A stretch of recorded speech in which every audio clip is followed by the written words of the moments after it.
Update. My 23 female friend, 22 female, just asked me to play the violin in her wedding. I do not and have never played the violin. Also, I think she might literally be going insane. Like, really. Original story. So, my friend from school asked me to be in her wedding over lunch today. I've known this girl about 2 years, and because we have the same major, we are school friends. We partner up in classes, do projects together, etc., but I don't really know or hang out with her outside this setting. Anyways, she asked me to be in her wedding, and I assumed as a bridesmaid. But I was wrong. She said she had had a dream of her perfect wedding, and it was so beautiful she woke up crying. Wrote it all down and cried for hours because it was just so beautiful and perfect. She even made some sketches and said this was a vision from God for a wedding, and she couldn't even explain the warmth and ecstatic love to me because she didn't have the words, but that she would do anything to capture it perfectly. She then likened herself to an artist with divine inspiration and went on for about 20 minutes about the details of her inspiration and how beautiful and uniting this wedding would be. That it would change lives and be so much more than a ceremony, and that the execution was so perfect it would be more of a visual statement, an artistic dedication to love that everyone would be a living part of. In this beautiful perfect wedding, I am to the front left on the aisle, playing violin as her guests arrive, in a long white gown, feathered and beaded and soft, very romantic. I'll know it when I see it. I laughed and told her I've never played the violin before, and as such may have a hard time performing for her guests. She told me that I had a year to learn, and that this was extremely important to her. I looked at what I could of her beautiful wedding notes. They seem really insane. Lots of stuff feverishly circled or written over and over like, "Inspect what you expect," over and over, and all in white, literally scribbled over other words, all in the margins, copied into big paragraphs. The part she showed me of my role just said my name. Violin, soft and complex, beautiful and intricate, a concerto, lots of detail. Wow, the guests. I don't know how to play violin at all. I've literally never touched one. She sounded like she was on something talking about it. She was feverish and flitting from topic to topic, and talking about how maybe I could compose something. But she wanted it to sound so intricate that no one would believe it was just one person playing it. It seems beyond normal bride stuff, and when I told her even if I did have a year to learn to play, it would be basic at best, she slammed her hand on the table and said, "Stop." Then went right back to her cheery, excited talk about her divine wedding. I very gently tried to refuse, and told her that this wedding sounded really important, and that I would be happy to try to find a professional to play for her, and she just said, no, it has to be you. I'm sure of it. And went right back to talking, as if I had suggested I wearing a hat to the beach. Just really casually dismissed. Then she dropped a bomb. Besides, I already bought your violin, and it was almost $2,000. What? I don't know how to play. I told her she was being insane, but she just kept making no noises, or putting up her hands or saying enough. Eventually, she just said the violin would be here in a few weeks, and that I needed to find someone that gives lessons and learn, and that she believed in me. She told me that worst case scenario, I get to learn a skill most people would love to learn, and that if I do well, I can have the violin as payment. But I don't want a violin. I don't play. Then she left, and here I am, dumbfounded. I can't exactly cut ties and run. It is summer now, but we have a class together currently, and 3 classes together in the fall. I can only see her getting crazier about this. She's scaring me, and while she's always had a flair for the dramatics, she's never been this crazy before. I'm not really sure if this is just mega bridezilla and she will get over it, or if I should just pretend I don't know her, or if I should call a loony bin to come pick her up. Or just take up the violin and hope whatever god of weddings visited her grants me magical powers. Now for the top advice before reading the update. Hey, this sounds a lot like a manic episode. A classic symptom is to take an interest like that to an extreme, and coupled with the euphoria, fast talking, magical thinking, and compulsive nature of her speech, it really reminds me of the mania I've encountered in my life. I'll say it's impossible to diagnose this stuff over the internet, but read up on the symptoms and see what you think. The tough part is that, if it's true, it's hard to do anything about until it's extreme enough to warrant commitment, possible harm to self or others, though it depends on where you live. Whatever you do, try not to tell her she's crazy or needs medication, as this will alienate her whether it's true or not. Anyway, I don't want to go too far down this road if I'm wrong, but feel free to ask more questions if not. Good luck. Came here to say this, but you worded it perfectly. Sounds like a manic episode. Opie, get in touch with her fiancé and tell him about this. Ask him if she's okay or if he's noticed anything strange. I think you should mention something to her fiancé and her family. This sounds like it is potentially very serious, not a temper tantrum or demands. Something is very wrong. I'm Facebook friends with her fiancé. What do I even say? I'm sure she's told him about this dream of hers. Yeah, but does he know that she spent $2,000 on a violin to give to a friend who has never played a violin and has no desire to learn? At the very least, you could contact her fiancé and ask for help in refusing. Say that you have tried to refuse this request, but she's really steamrolling you. Tell him that you are not going to be playing the violin at the ceremony, and you need his help getting that information through to the bride. I mean, that way you're getting the fiancé involved with a crazy that's affecting you. From there, hopefully you can notice the more crazy things that are happening, or rein this girl in a bit. What? Have been playing the violin for 15 years, and would still be nervous to perform a solo in front of a wedding. And it wouldn't sound as good as this lady's describing. It takes a lot of work to even sound good on a violin. Have you heard grade schoolers play? I would have to start practicing a solo now, and I know how to play. And now for the update. So, I sent a modified original post to her fiancé, and added after, I'm really worried because this seems pretty mentally unstable, way beyond normal bride stuff. Then I got his reply on Facebook from her, not her fiancé, at about 2 p.m. today. I didn't see it because she deleted me from her friends, and it went to a different mailbox. Thanks so much for trying to tell my husband I'm crazy. Thank God he understands what it is like to love someone, and what planning a wedding is all about. Excuse me that I have a dream I'm passionate about. Trust me, if you ever get a ring with that attitude, you will understand too, but I doubt it. Nice trying to get between us, but guess what, sweetie? Nothing could tear us apart. Least of all, you. Ha ha ha ha ha. You're clearly jealous, and that makes me feel really bad for you. Then about an hour ago, I got a message from her fiancé. A long message. The too long didn't read is that she went freaking nuts on a florist because he couldn't do her entire wedding in Wisteria. The horror. Almost got arrested for making a scene in a store. Then he found out she has spent her financial aid / student loan money for the second half of summer and the fall in random wedding stuff like my violin, and has been booking venue tours and tastings with ridiculous expensive prices. If anyone is familiar with Texas, she's looking at doing her wedding in a giant castle in that ritzy Lake Travis part of Austin.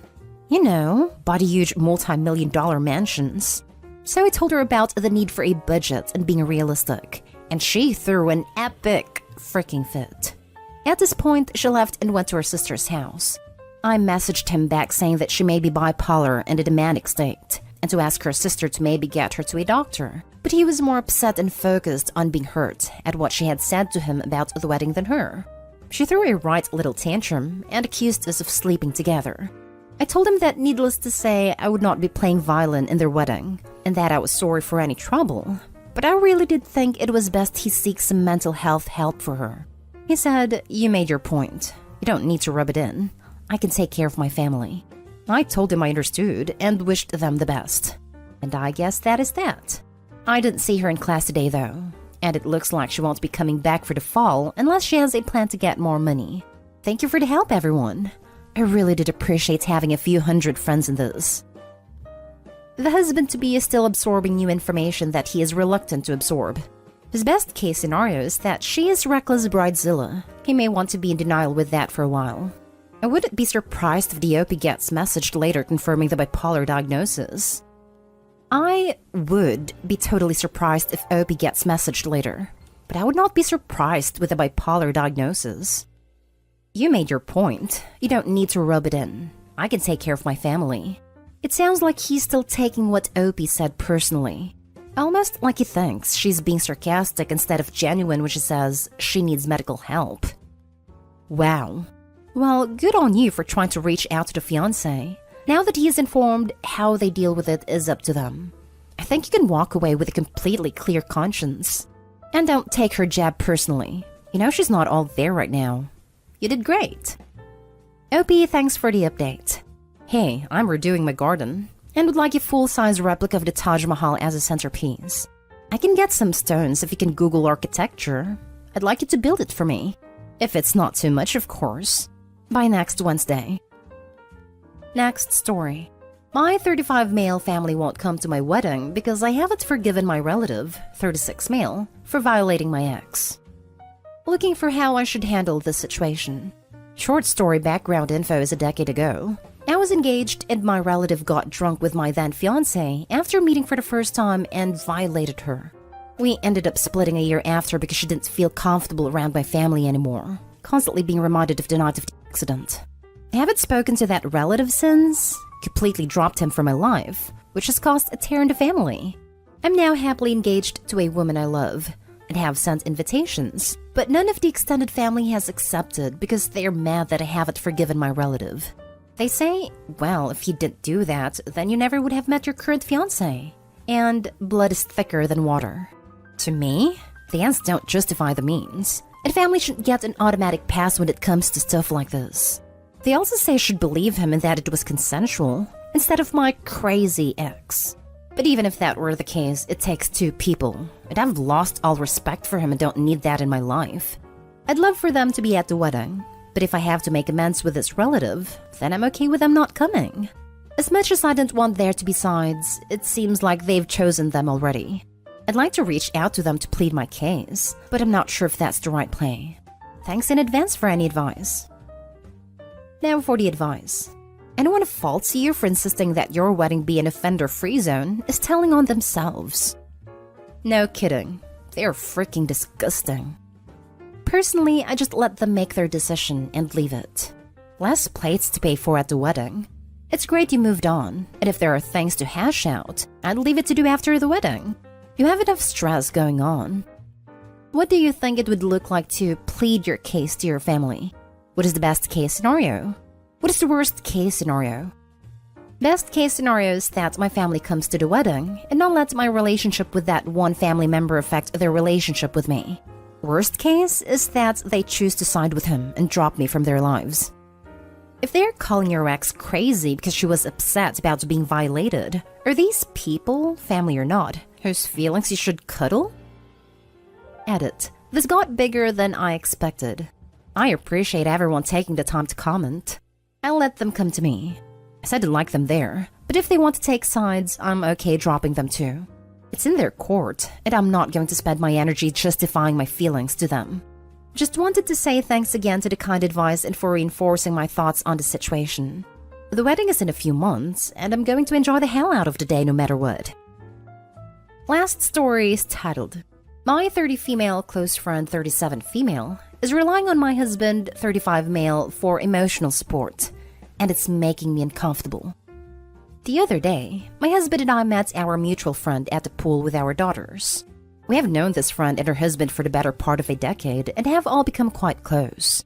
About a year ago, she moved out of her home she shared with her husband to escape the marriage, which had turned abusive. I offered a lot of support to her in this time, offering our home to her and her children and helping to put her in touch with many different resources. I also offered my shoulder at any time she needed it and have encouraged her every step of the way. My husband and I have spent a lot of sleepless nights trying to ensure the health and well-being of everyone involved. It is a relief that she has initiated the divorce process and can begin to move on with the life she deserves, and we continue to support her. Recently, she offered to help us with a small errand while we were out of town. My husband met with her to exchange info prior to us leaving town, and it took him about an hour longer than he had planned. He called on his way home to let me know that he was running late as upon his arrival. She began to talk with him about her struggles with the divorce and was sobbing. I didn't think of it at the time, other than to feel badly for her and to make sure I checked in with her. When she arrived at the pool with her girls, we were applying sunscreen to all the kids. I asked if she wanted help applying hers as she's quite fair-skinned and did not have anyone to assist her. She said she did not need help. We all kind of stood awkwardly for a minute, and then I took all the kids with me across the park and into the pool. I noticed, after a short time, that my husband and friend had not come along. When I looked back to the area they had last been, my husband was applying sunscreen to her. She showed him something on her phone, and they stood and talked for about 5 minutes before joining me.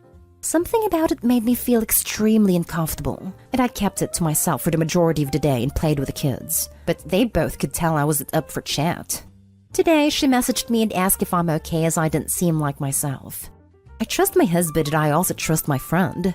She has never in our friendship done anything to make me feel she isn't trustworthy. She struggles with a significant amount of anxiety and is obviously going through a difficult time, and I have always tried to support her. Likewise, my husband has never done anything to earn this trust. I recognize that my feelings are largely due to some internalized something. But at the end of the day, I was uncomfortable. I know leaning on someone for emotional support can change the dynamics of a relationship. How can I be honest with my friend about my discomfort while not adding to her distress or making her feel as though I do not trust her? Talk to your husband, share your feelings, and set some boundaries. If the situation doesn't stop, friend talks about her struggle, the anxiety, suggest therapy. Husband definitely needs to be clued in to the fact that friend might be projecting onto him and setting herself up to have a transference experience. aka a bad time for y'all if y'all don't nip it now. Husband needs to have big fat boundaries in place, and he needs to be exercising them at all times. Talk to him. Remind him that she's emotionally compromised, and he needs to be responsible for the amount of attachment he allows her to form with him right now while she's vulnerable. Make it about them, not about you, because your reaction to their respective impropriety is correct and appropriate. Yeah, I would never ask a friend's partner to rub sunscreen on me. If you're catching a vibe, it's for a reason.